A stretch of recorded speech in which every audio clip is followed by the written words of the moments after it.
नमस्कार मित्रांनो, तेजश्री प्रधान हिने आजवर अनेक सुप्रसिद्ध मालिकांबरोबरच चित्रपटात देखील मुख्य पात्र साकारले आहे. सध्या ती प्रेमाची गोष्ट या मालिकेत मुक्ता हे पात्र साकारताना प्रेक्षकांचे मनोरंजन करत आहे. तिची ही भूमिका प्रेक्षकांच्या चांगलीच पसंतीस उतरली असून या मालिकेला चांगलाच TRP देखील मिळत आहे. तेजश्री प्रधानचं पहिलं लग्न शशांक केतकरशी झालं असून लग्नाच्या काही दिवसातच ते विभक्त झाले आहेत. मात्र आता तेजश्रीने पुन्हा एकदा चाहत्यांना मोठी गुड न्यूज दिली आहे. चला तर मग जाणून घेऊयात काय आहे संपूर्ण माहिती. पण त्या अगोदर मराठी मनोरंजन TV या चॅनलला नक्की सबस्क्राईब करा.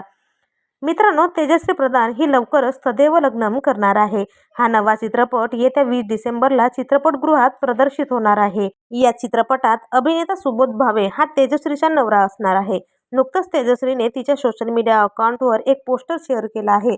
त्यात तिने लिहिलंय, लग्नाआधीची पहिली भेट थोडीशी लेट पण झाली मात्र एकदम थेट, असं कॅप्शन तिने दिलं आहे. या चित्रपटात प्रदीप वेलणकर, संजय खापरे, शर्मिष्ठा राऊत यांची प्रमुख भूमिका असणार आहे.